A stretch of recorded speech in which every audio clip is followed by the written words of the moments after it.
Enter the Blame It on the Ink Playhouse, and you are immediately immersed in a perfectly choreographed 1930s utopia.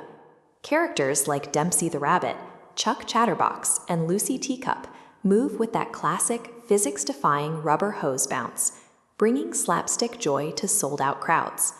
But look at the Playhouse roster, and a statistical anomaly emerges from behind the curtain. Beloved, highly successful performers like Mr. Muffins and Tommy Teacup are vanishing without a trace. In early animation, characters can swallow dynamite or get flattened by falling anvils and walk away perfectly fine in the next frame. These disappearances operate on a different logic. The missing performers do not reappear.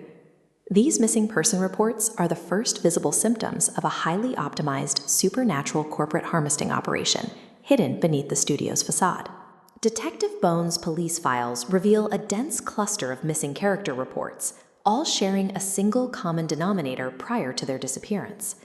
The records show these enhancement consultations precede a predictable cycle, a brief period of heightened success, followed by the performer asking questions about their treatment, and then immediate vanishing.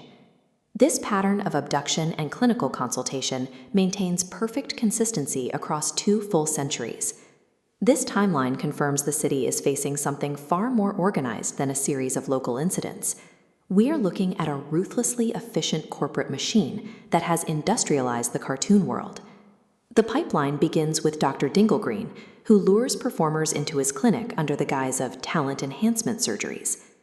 The case study of a performer named Oculus reveals the true nature of these enhancements. The procedure involves severing organic optical nerves and replacing them with mechanical transmission nodes that pulse with data signals. This technology allows a mysterious corporate figure known as Mr. Mystery to hijack the performer's senses. The goal of integration is to mechanically lobotomize sentient performers, transforming them into interdimensional surveillance devices.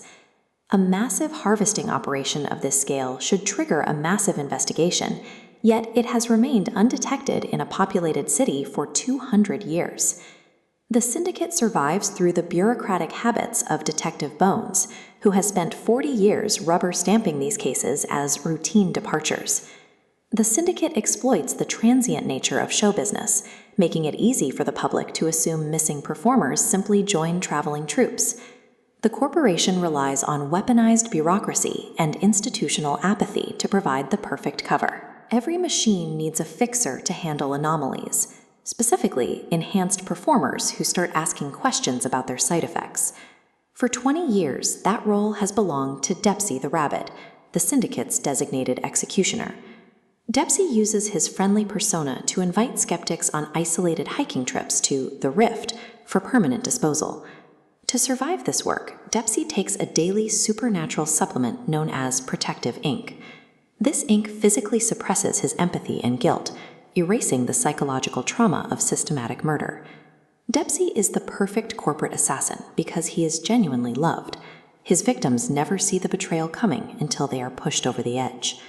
This 200-year-old pipeline is currently undergoing a massive corporate restructuring via the new broadcasting initiative.